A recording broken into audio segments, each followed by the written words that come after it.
Hello, and welcome. You are about to enter the Large K Podcast.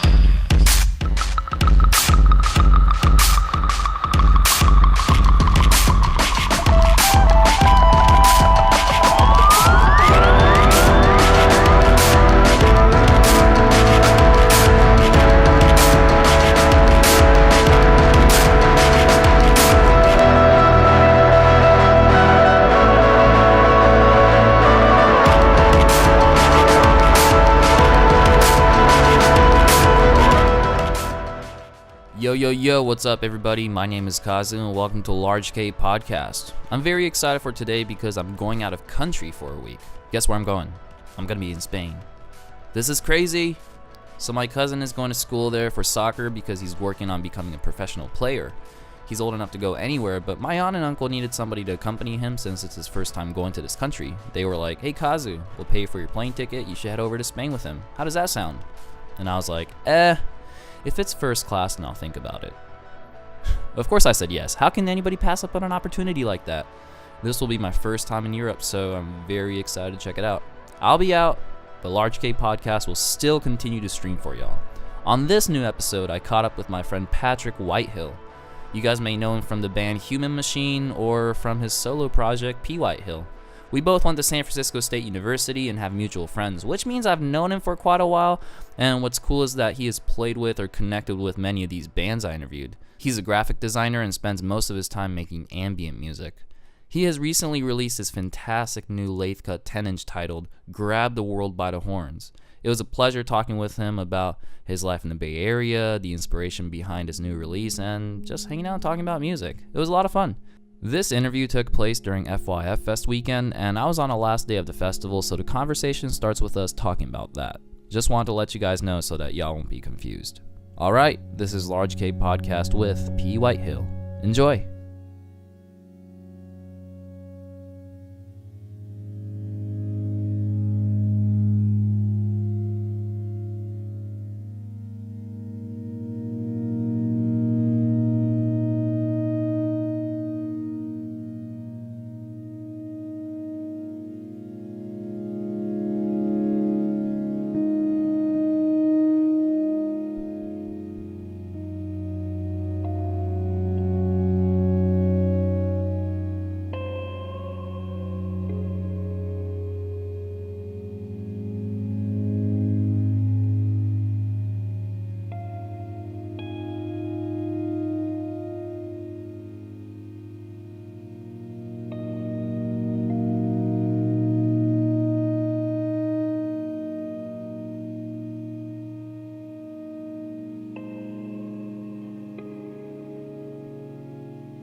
They had Jerobi, but like they didn't. I don't think Busta Rhymes came out. Yeah, because I was under the impression that he like joined because Five Dog died, but now whenever Five's verse came out, what happened was like it ended up with like it's like his voice just like going. Yeah, so that was pretty interesting, you know. But you know what? I mean, because I'm a really big Frank Ocean fan, and I saw Frank, and his performance was like, I don't know, it was like a religious experience. It was like crazy. Yeah. No, I saw it because I am not a huge Frank Ocean fan, but not like.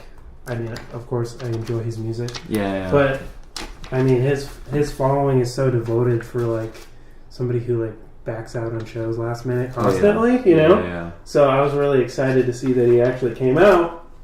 Yeah. And just like video after video, you're like, man, like he has so many good songs. It's like it's ridiculous. Like the hour and 20 minutes just flew by so quickly. Yeah. You know what the crazy part was? Like the cameraman was like, it was just so cinematic, like how like the camera angle and everything was set up like on a screen and stuff. Yeah. And then there's this like one random moment where he starts singing this song, and then you just see this dude on the phone. It's Brad Pitt. And then like it turns around, it's Brad Pitt. I was like.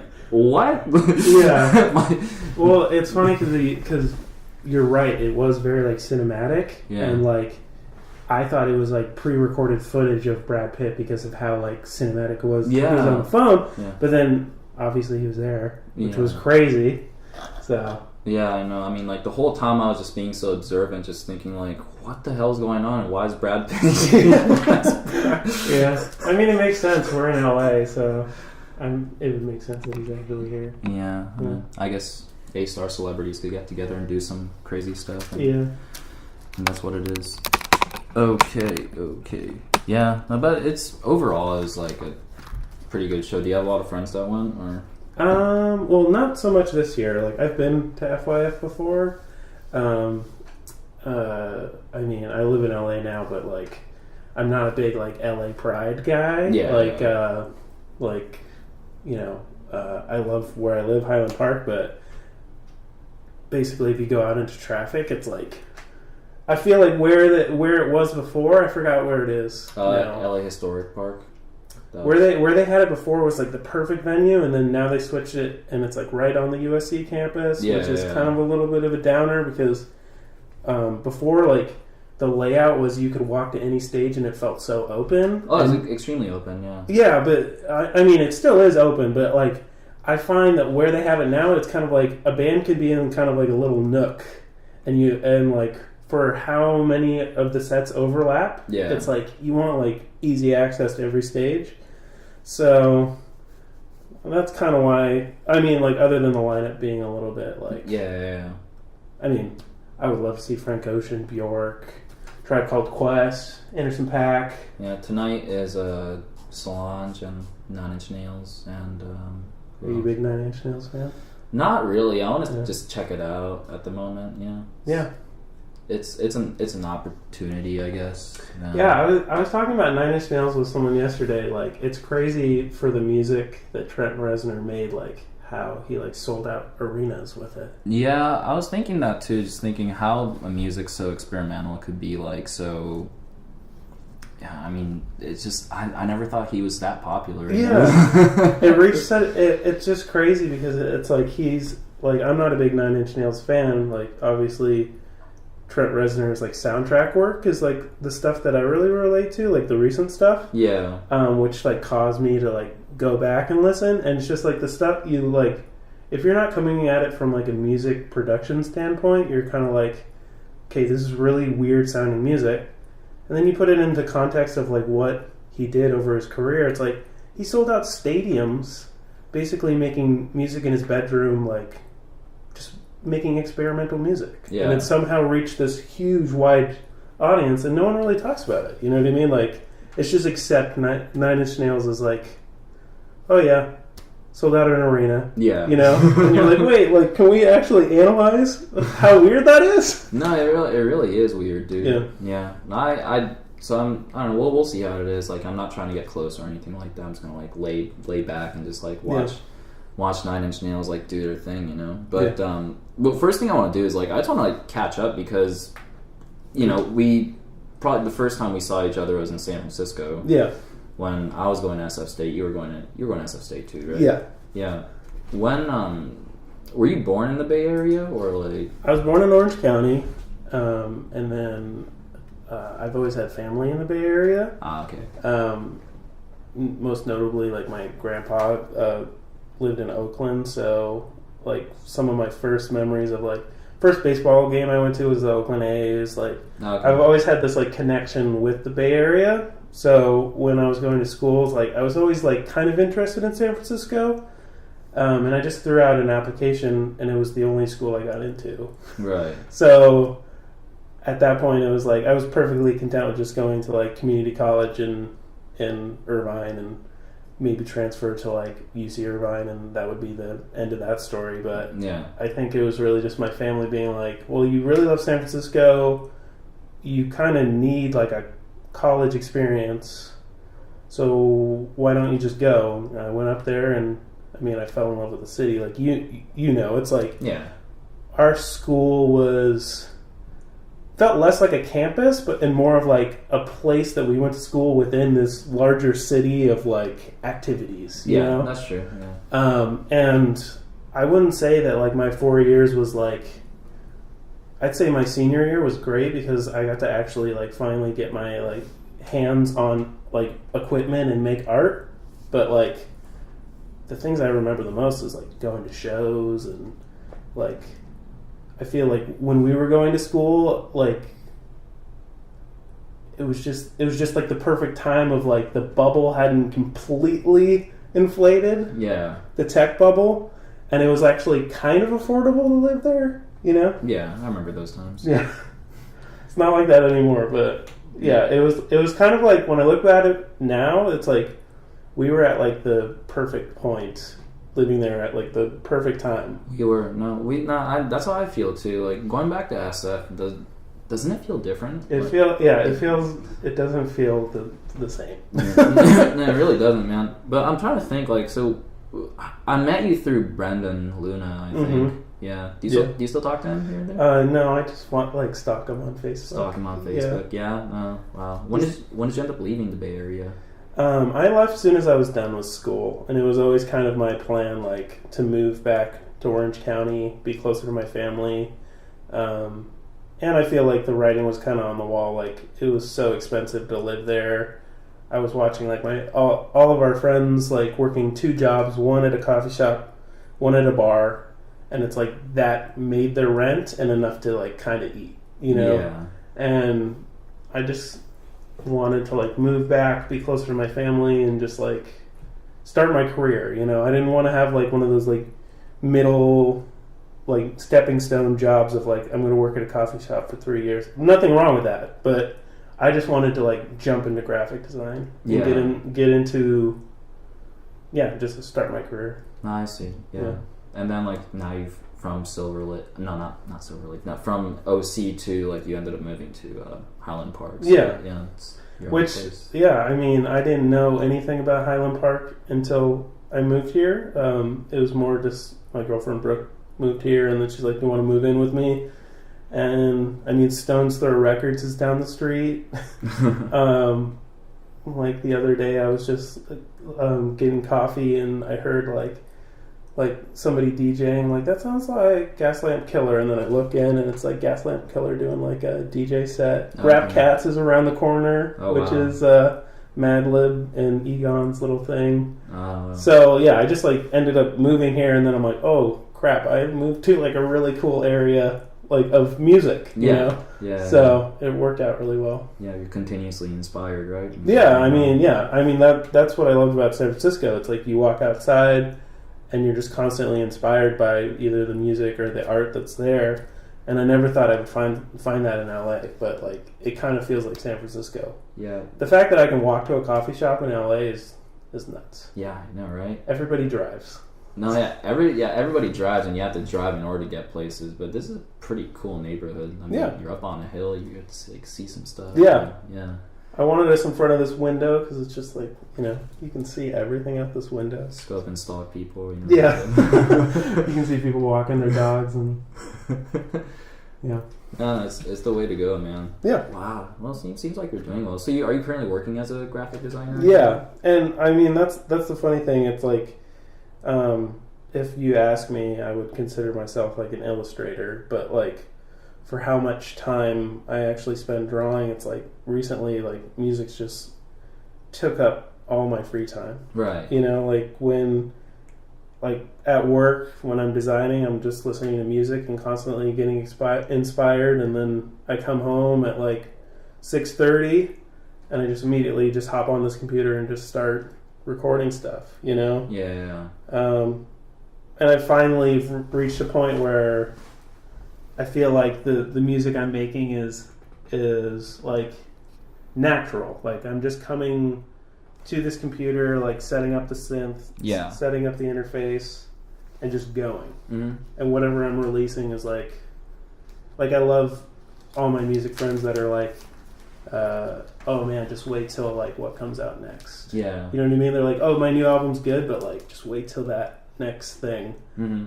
And like I'm finally at the point where I'm releasing that next thing. Right. Like I'm just like, yeah, like this is what I sound like. Yeah. So. Yeah, one thing that I was surprised was that like, because I never, even like when we met in SF, like I never really like heard you play music or anything. I think one time you invited me to like an open mic where you play guitar. Where I assumed you'd play like an acoustic and stuff. But then like when I listened back to the things you did with the Human Machine, mm-hmm. Which is your project, as well as like your solo stuff, some experimental shit going on. Yeah.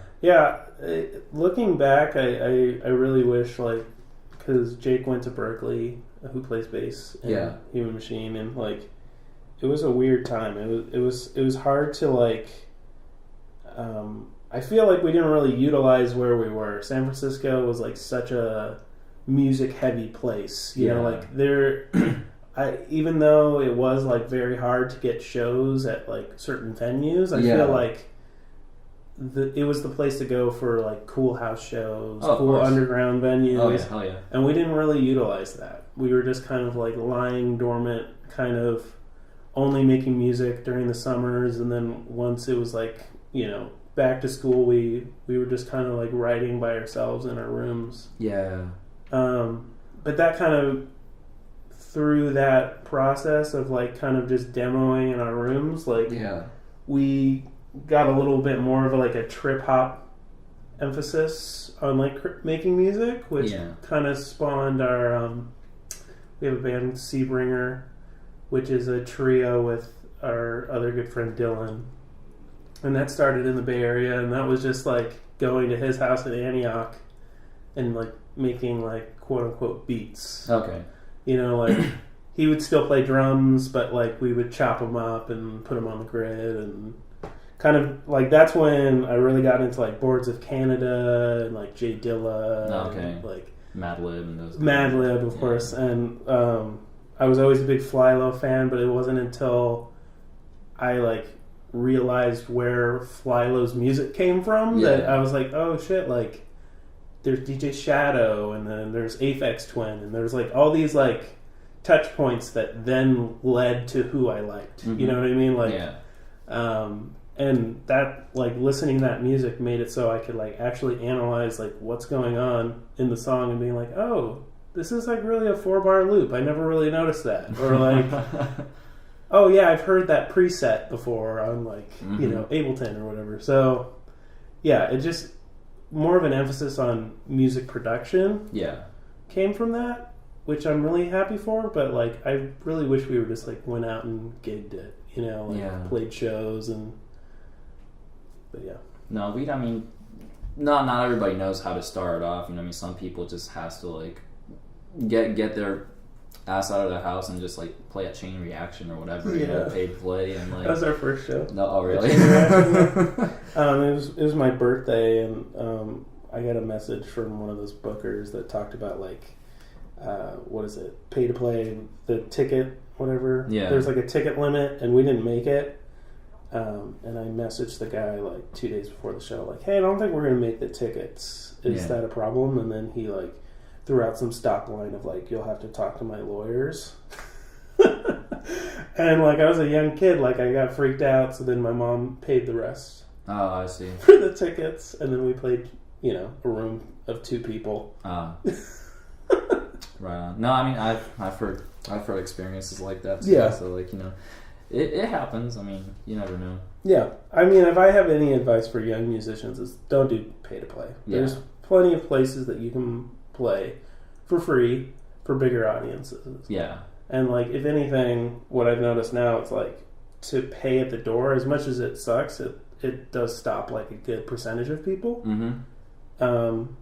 That's why for like this most recent record, my solo record, I wanted to do like a free show somewhere, and I was willing to eat the cost of just like any venue. Yeah. You know, like I'll pay for it, just invite all my friends and hope they come. Yeah. But I lucked out that like a basement in Chinatown, called Beta Level. I got in touch with them through Electric Sound Bath, which is a band from around here. Yeah. Ambient band. They put me in touch with them. Oh, okay. And it was awesome. We had Rare Form play. Yeah. Which you've interviewed them. Of course, Ryan and Time. Yeah. They're the homies. They're awesome. Yeah. And it was them, Electric Sound Bath. Yeah, it was an amazing show. And I think that what made it so great was just the like inviting anybody. Yeah. Making it free, and like for me, like just like going in with the confidence of like I want everybody to hear this. So I'm gonna invite my mom. I'm gonna invite like all my friends, you know. And they showed up, and it was great. Nah, that's cool. Yeah. I think that happened on May 28th, right? Which is actually my birthday. Oh. That was totally planned, yeah. Yeah. It was your birthday celebration. You didn't show up, though. So, yeah, I wasn't there, so yeah. Yeah, you were too busy like with your other parties. With my other parties, I guess. You know, yeah. I don't even know what I was doing that day. But, you know, I keep seeing that, like, because you mentioned how Bay Area was, like, how being in SF was, like, really influential and all. And since you're back here, I was kind of wondering, like, is there anything that you miss about SF or? Yeah, I miss the Muni, like the Muni. Yeah, I miss the bus, and I miss walking places, and there's like so many times you're on the bus, just like listening to an awesome band and zoning out, and like you know you don't really think how much that time is like really important because you're with yourself and with your thoughts, and here it's like you're sitting in traffic a lot, so. You know, for me, like, that's great because I listen to podcasts or, you know, like, if somebody tells me about, like, a new album, like Broken Social Scene's new album, I'm like, oh, I'm really excited for Traffic because then I can, like, listen to a good chunk of that album. That's true, yeah. But, yeah, I miss the most of just, like, because San Francisco, it's a city, but it's walkable. It is walkable, yeah. You know, like, it I don't think people really know how small and, like, intimate it is. You know, like, there's little, like...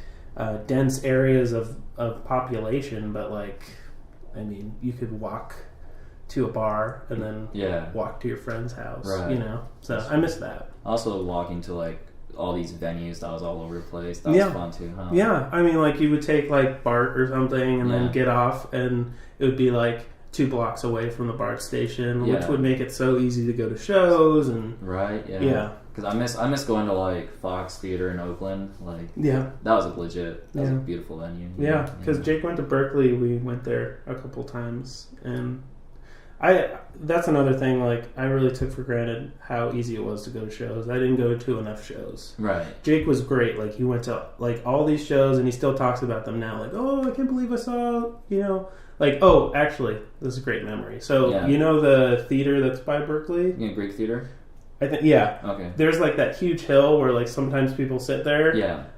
Before I even knew who Portishead was, Jake was like, "Oh yeah, Portishead's playing at the Greek Theater," and we're just like chilling out at his dorm. Yeah. And he's like, "We should just go sit on that hill," and we did, and like it was such a mind blowing experience, and it was for like you know the 10 minutes that we were there for you know just sitting on the hill, it was still like you know. Burned in my mind as like one of the best show experiences. Really? Yeah. Wow.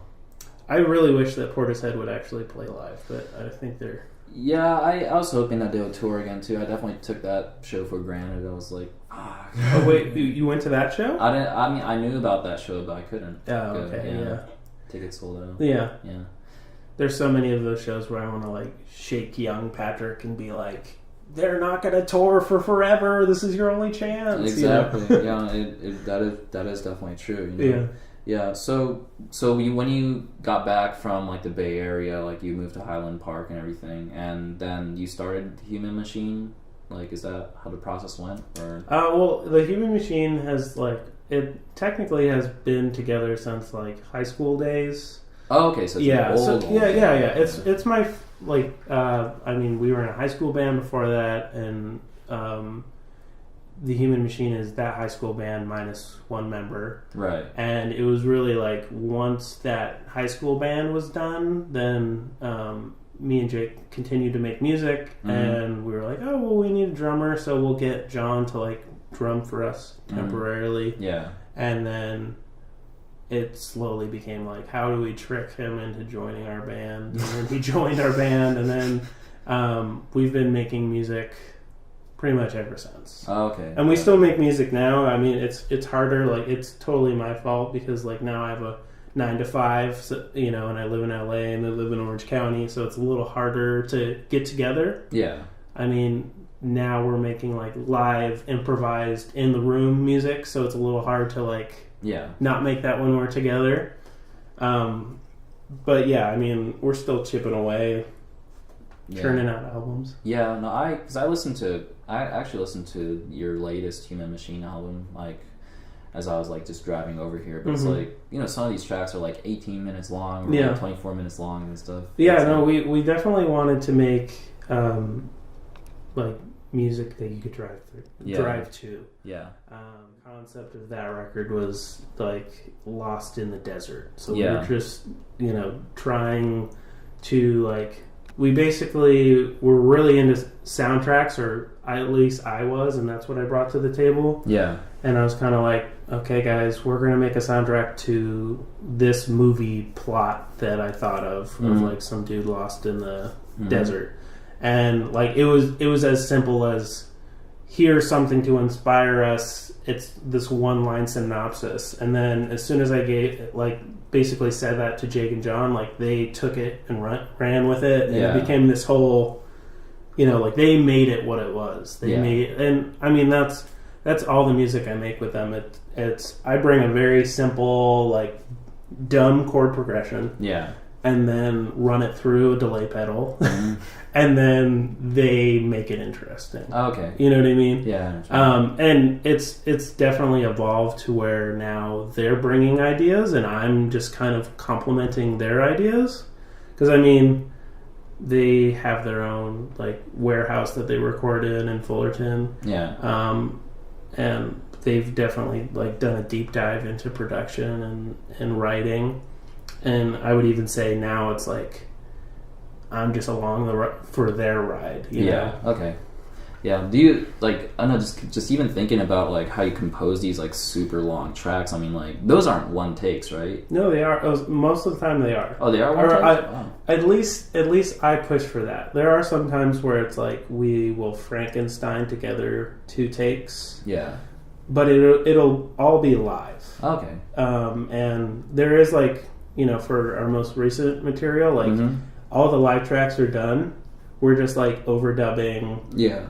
Like Jake is really getting into cello again, so we're trying to like write string arrangements and stuff like that. But the foundation of it is, you know, one inspired moment in the studio. I see. And that's what really inspired my solo material of like doing that with a synthesizer.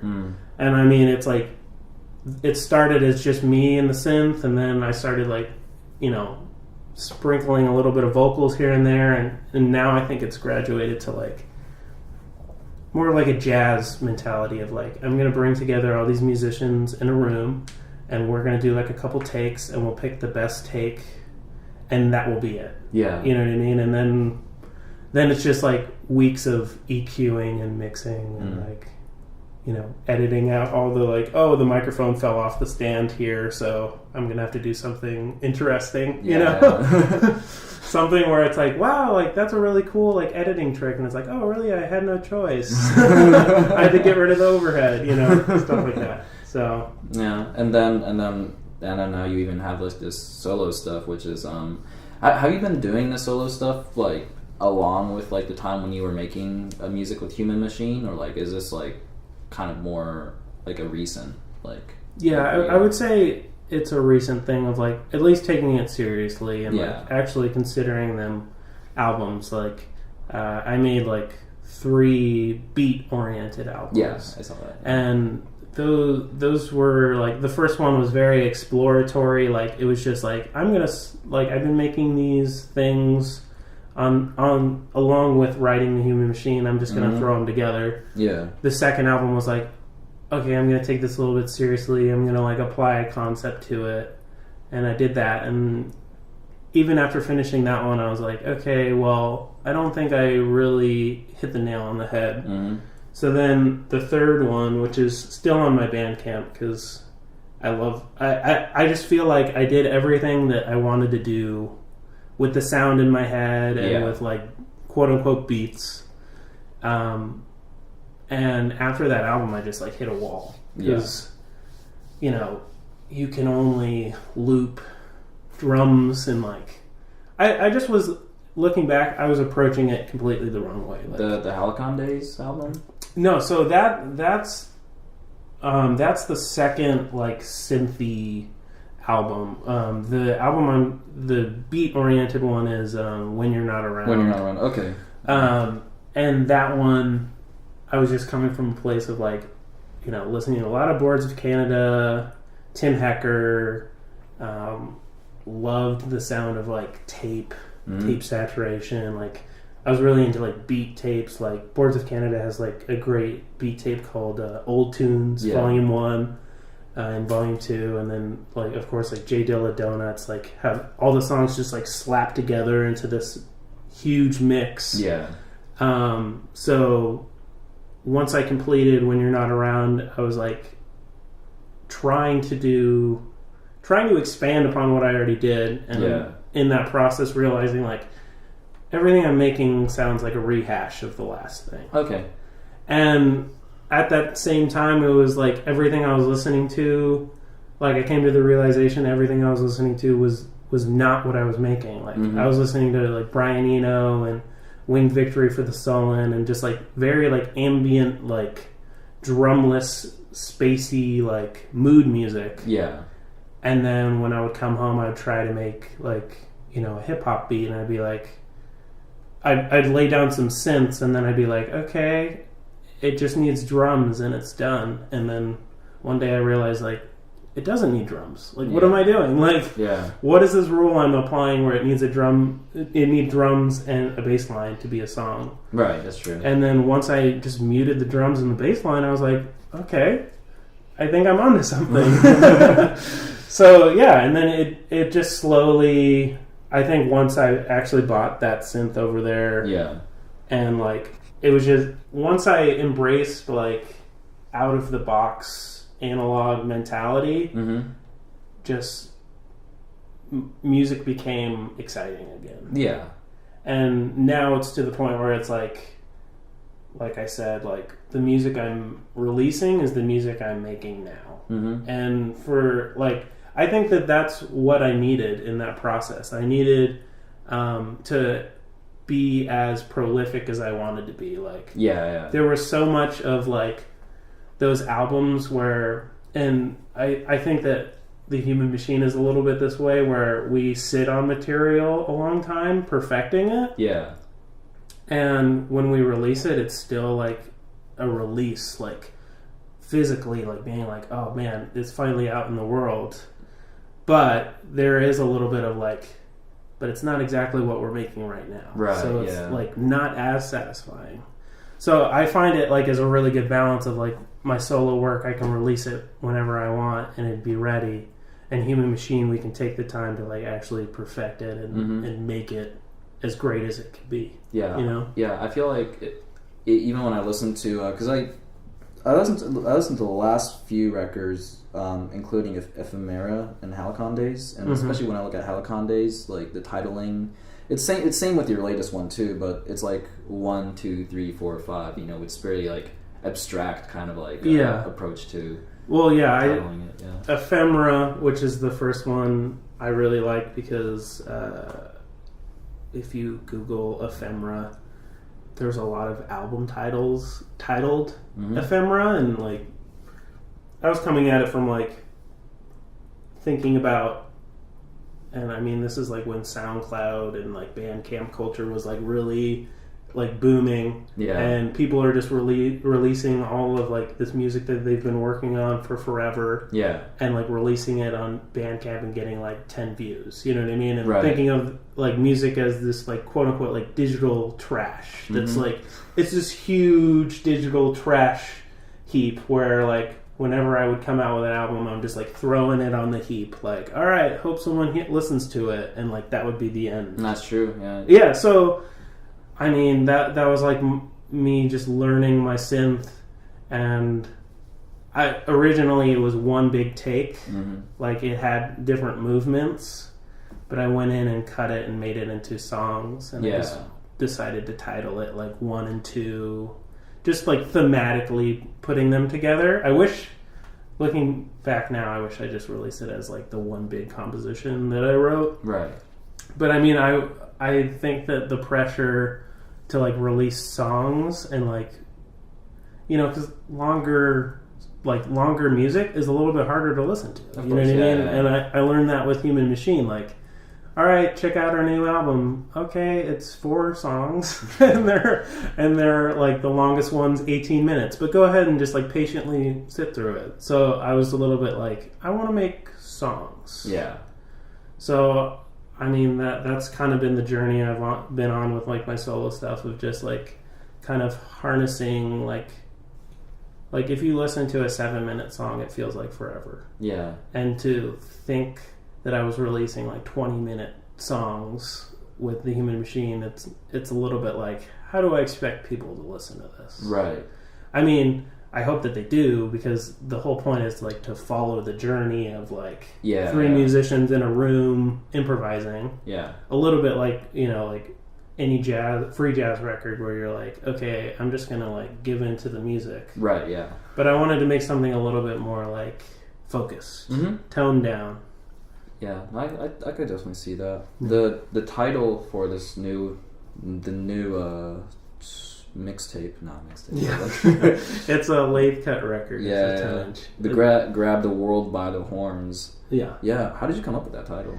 I did not come up with it. I was talking to my mom and explaining to her like how I'm really frustrated that I have so many creative projects, and I feel like I'm separating them into little piles, and like, you know, I really just want everybody to appreciate all of them and see all of them. Of course, but it's hard to just put it on under one umbrella and like, you know, and also just identifying as like I'm an artist and an illustrator, but I spend all my time on music. Yeah. And she just kind of just simply was like, you just need to grab the world by the horns and go out and just put it all out there. And like, don't be ashamed of one thing. And like, you know, so many musicians write another album and then go, okay, I'm going to like create a secret moniker and another Bandcamp and throw it on that and not promote it. Right, yeah.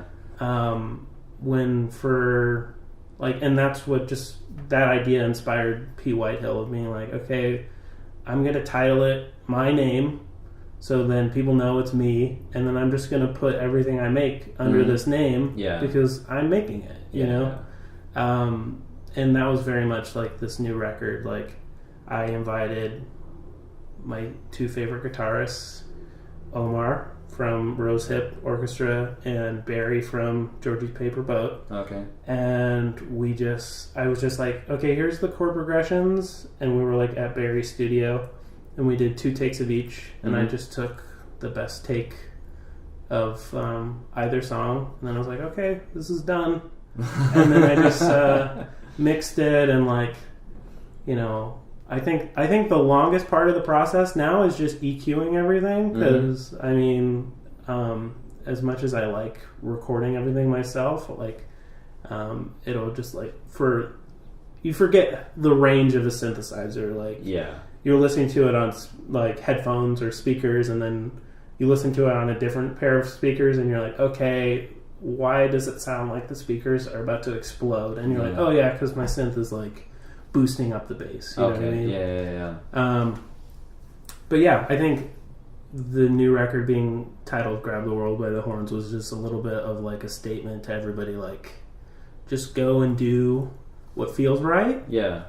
And put it out there and be confident in it, and don't be afraid to show it to people, because, you know, like, I feel like that's the key to having success. No, not true. It's cool that your mom's very encouraging, right? I mean, she's an artist as well, so it's like a little bit like she's like my art guru. Oh, okay. She like tells me like, yeah, you should do that. What type of art does she do? She does like everything, but mostly like jewelry and like wire working and stuff. That's high. But I mean, even in her like wire working, you'll see like she comes at it with like a theme. Right. And I mean, I'm very like theme oriented as well, so it's like, I see that, yeah. So like, grab the world by the horns. It's like, I didn't explicitly tell that to Barry and Omar, but I'm like, that's the theme of this session. So I'm gonna invite the two people that inspire me the most. To, you know what I mean? Like, I'm gonna steal your guys' talent. And make this awesome piece of music. Yeah, I know. I mean, collaboration is always like something that, you know, especially since you guys are like good friends, like they're happy to, you know, participate in stuff too. So. Yeah, no, I really appreciate like Barry and Omar. Like they're even on like the stuff I'm working on right at this moment.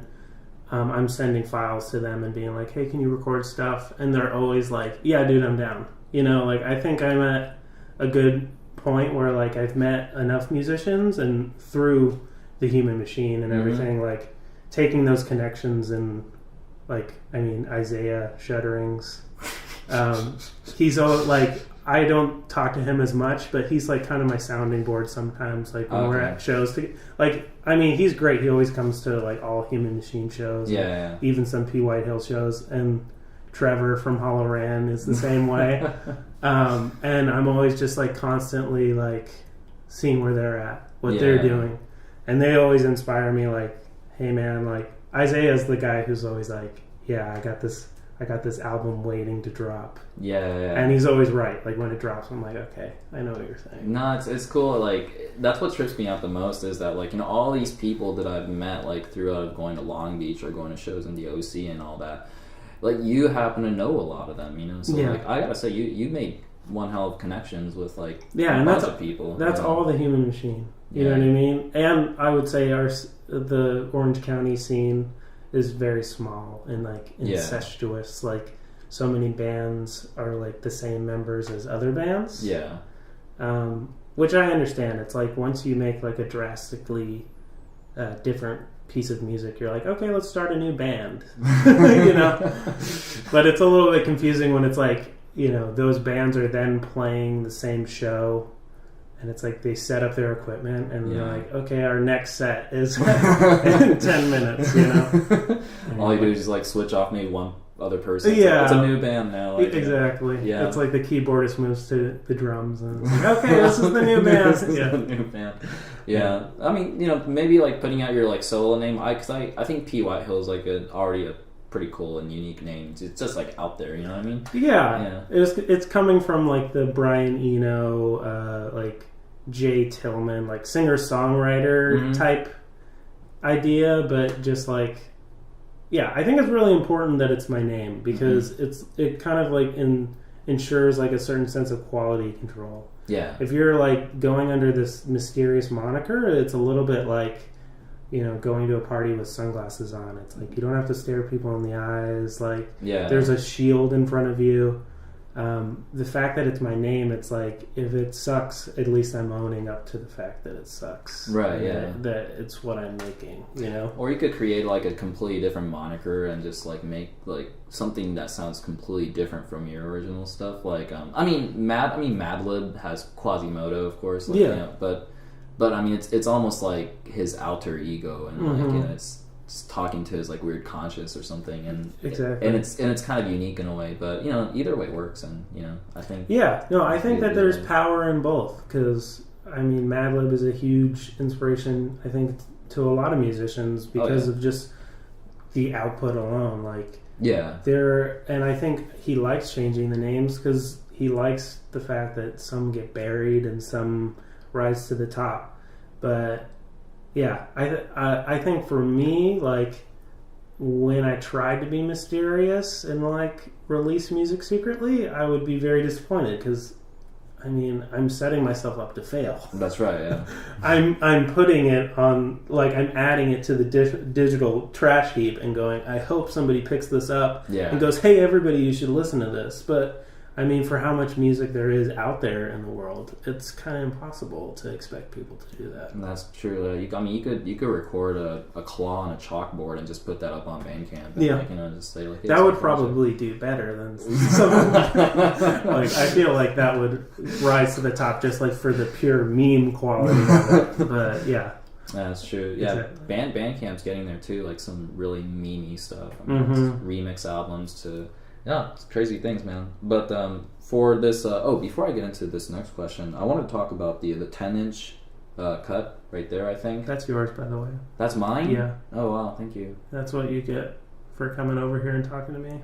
Oh, wow. Yeah. Yeah, that's what everybody should do. Just come show up to my house. I have extras. Yeah, to me... Honestly, like, I'm fascinated with the vinyl, and whenever I see somebody press their, like, own shit, it's... To me, it's like, wow, don't you think it's like a trophy? I mean, it's... Yeah. It's cool. Well, yeah, see, so this is a 10-inch, and I have to clarify, sorry to be a music nerd, but it's a lathe cut, which is technically not a vinyl record. Oh, really? Okay. It's cut by hand with, like, a machine. Mm-hmm. Mine was done by Hocus Bogus Records. She recently just moved to LA, so she's, like, trying to do LA bands. Hocus Bogus. Yeah, and I like them because they have, like, the surface noise of, like, an old dusty record. Yeah.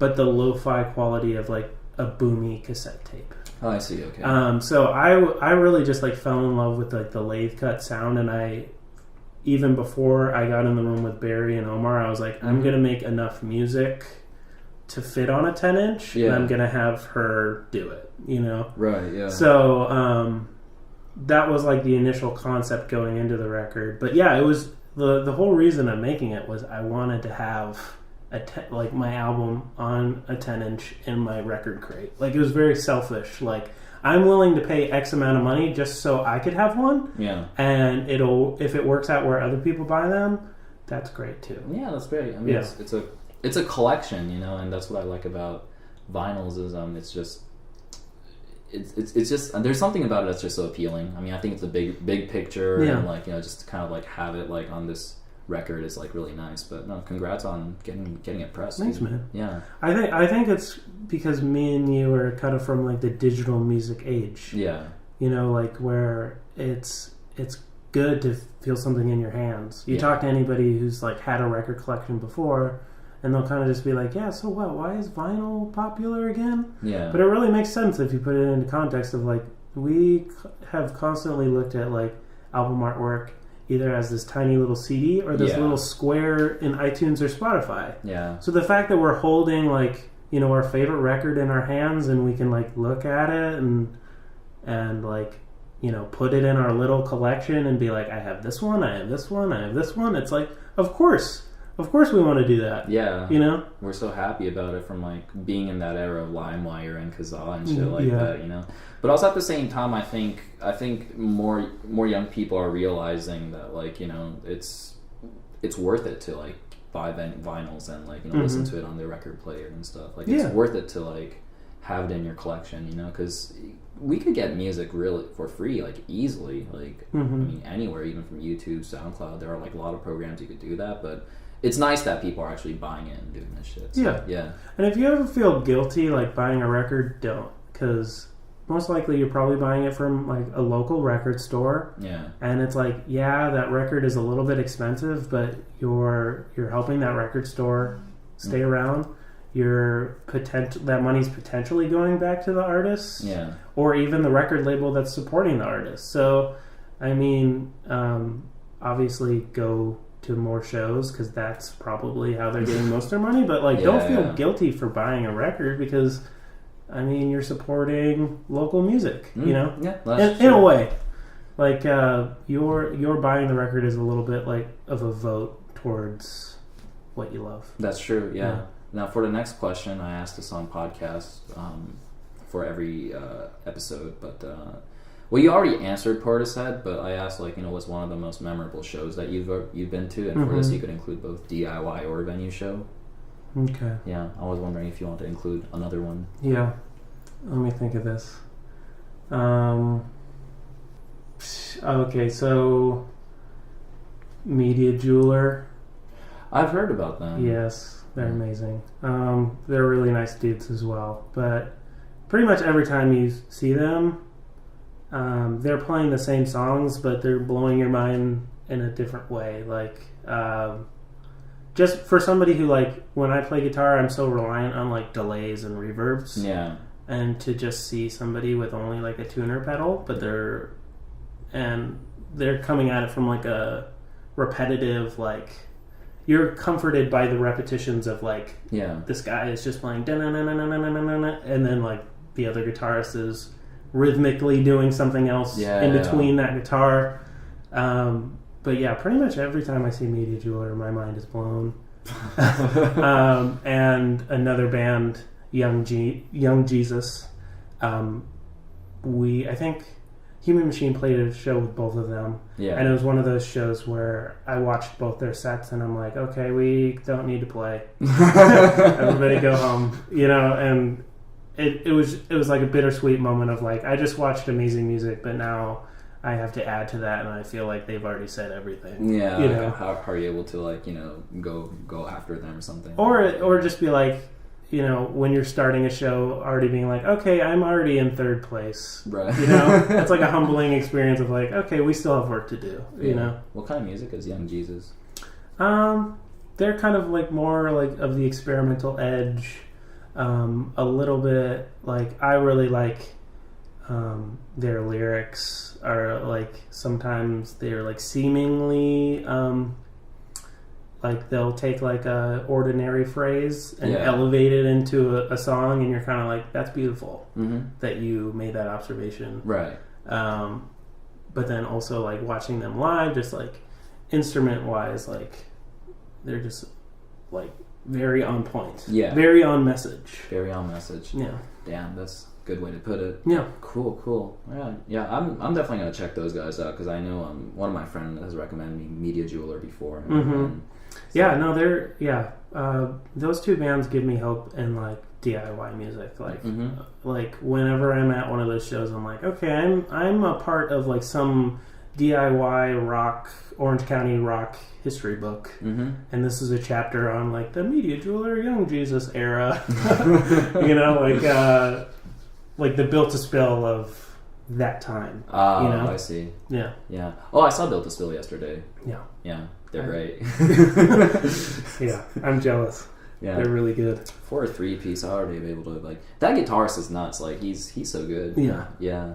He's got a perfect tone. Yeah, I agree. Now, for this next segment of this podcast, I have this thing called this, that, and what I'm going to do is I'm going to throw you some questions, and all you have to do is give me a one-word answer. It doesn't have to be one word, but, like, All right, so we'll start off with something really simple. Cats or dogs? Dogs.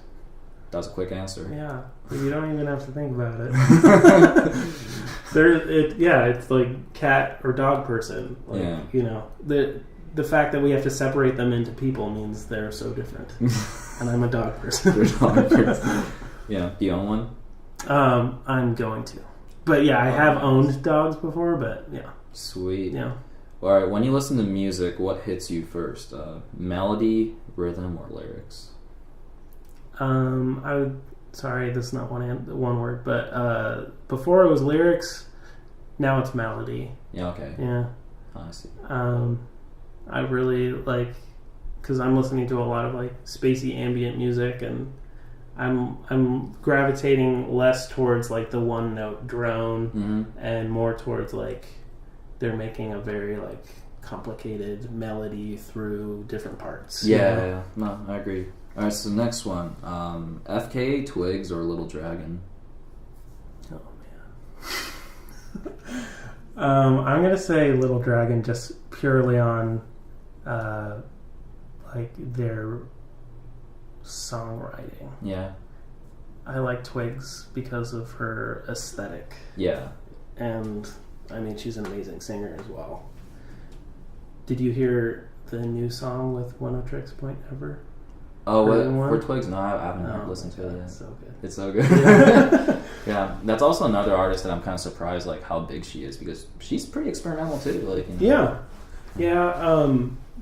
The One of Tricks song came out, I think, in like a Nike promotional video, and I'm sitting there watching like basically a long Nike commercial, being like, this is amazing because the music is amazing and it's like beautifully shot, but it's also got this like edge of like, this is paid for by this corporation and they're just like sucking up her brand and being like, see, like, we're cool like Twigs, and you're like, no, Twigs is cool, you're still Nike, you know what I mean? But yeah, I think it kind of ties back to the whole Trent Reznor thing, like, how is Twigs getting in the room with Nike? You know? But, no, that's true, man. Yeah. All right, so next one. I have a few more. Yola Tango or The Flaming Lips? Yola Tango, Till I Die. Yeah. Yeah, they're amazing. They're amazing, yeah. The Flaming Lips, however, they're old dudes still like churning out amazing albums. Like, if you listen to The Terror, yeah, that album's amazing. Yeah. Crazy album. Yeah. Next, let's get into some more ambient stuff. Square Pusher or Amon Tobin? That one's a toss-up because Square Pusher's jazzier stuff. Jake got me into that. Yeah. And I love that stuff for where he took it. I feel like now he's more on like a electronic tinged thing. Yeah, you got that mask on and everything. Yeah. But Amon Tobin, I'm gonna go with Amon Tobin just because like I don't listen to his music as much, but his soundscapes are like so inspiring. Yeah. Like just how he recorded it alone blows my mind. Yeah. You know. Yeah. So it's very organic, I feel like. Yeah. But it's also like taking a sound that sounds familiar, but changing it enough where it's weird. Like his ISAM album, it's like it sounds like a bee buzzing, but it's also like a machine breaking. Yeah, machine breaking. That's true. All right, next one. We're gonna get a little bit mathy. Battles or Terramellos? I'm a Battles guy. Terramellos earlier stuff I really gravitate towards, and I really like their direction now, like the surf rock thing. And Nick Reinhardt is amazing. Yeah. Like, have you seen just him play alone? No, I haven't seen. I haven't seen him in person, but like just on the internet. Like if you look up Nick Reinhardt, it's like what he does with guitar is amazing. Yeah. But Battles as a unit, like they're like a power. They're like the definition of a power trio. Yeah. Like I saw them at FYF, and it was like kind of sloppy. Like you could tell they were like mad. Yeah. That it wasn't going right, but it was still like amazing. Yeah. But yeah, I thought I would really like their new album, La Di Da Di. Something like that, La Di Da. Yeah. Because I was always I like Gloss Drop. Gloss Drop's sick, yeah. But even when listening to it, I was like, I wish this was an instrumental album. And it was one of those things where it's like they did exactly what I wanted them to, but it just didn't click. Yeah. Where I'm like, okay, finally I'm getting that Battles instrumental album, and then I listen to it and I'm like, I'm still a big fan of you guys, and I'm going to watch like your live YouTube videos and just like, you know, obsess over you guys, but I'm not really feeling this album. Right. Yeah. I know what you mean. Yeah. I actually saw a little bit of him at FYF too, back like maybe a couple of years ago. That guy's crash is so high. Yeah. Yeah, I think he does it just purely for sport. Like, look at me, I'm like extending my full arm and smashing this crash up here. But, I don't know how I could reach that. I mean, I guess I can though. Yeah. Now, for our next one, it's a fill in the blank. This is the last one on here, but so you just have to fill in the blank with a word. So Patrick Whitehill is stupid. I feel like I can't describe myself in like a flattering, like he's a revolutionary. No, okay, so it's Patrick Whitehill is trying his very best. Okay. Yeah. That's fine. Yeah, that's fine. Cool. Stupid works too, but like, I mean, I think you know what's funny about the word stupid though is like it feels like a type of word with like a lot of negative connotation, but at the same time, it's like somebody who's still, I don't know, on the way to greatness, or like there's like some positive like. Yeah, I think stupid is interesting because it's like they're within their own mental capacity. Exactly. Yeah. So it's like you may think someone's stupid, but they may think they're doing something right. That's true, yeah. So I'm stupid. Patrick is stupid. Patrick was stupid. No, I think I like that one, man. Well, first of all, that's about it for the interview, but thanks for participating. Yeah. And I mean, it's really... just to nerd out a little bit, like I listen to Large K podcasts at work, and oh, you do? And I love the artists you pick, so I'm very flattered to be a part of that. Oh, dude, thank you so much for actually like listening to it and stuff too. Yeah, you know? Yeah. And I mean, you do your research, so thanks for listening to my music and asking questions about it. Yeah, man. And you know, by the way, like since you know at the end of the podcast, I play the artist's song, so like we should play something from Grab the World by the Horns. There's 1 and 2. Which one would you like to pick? There's actually a bonus track. There's 2 bonus tracks. Really? And I just made it on Bandcamp. You can free download the whole album, and the 2 bonus tracks are included. And there's one where it's me, Jake on cello, Omar on guitar, and Alex Posca on violin. I see. And that's like, as soon as we finished that session, which was also a show that we just like recorded, I was like, okay, this is what I'm going to try to make from now on. Okay. So I feel like that's a good way to end it, because it's like that's what I want people to listen to. Okay. Yeah. All right. We'll end it with the bonus track. So there's 2 of them. You wanted to do the first one, or let me pull it up. Yeah. And I can send you the file. Okay. Yeah. I'll see. It's right on. Okay. Occam's Razor. So. Occam's Razor. All right. Yeah. We'll go with that then. Well, once again, thank you very much. Thanks, man. And we'll end it here. Cool.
was P. Whitehill. If you want to hear more of his music, then check out the Bandcamp link in the description box below. More podcast episodes are coming, so don't forget to subscribe and like my channel. My name is Kazu, and I'll see you again on one and only Large K Podcast. Peace!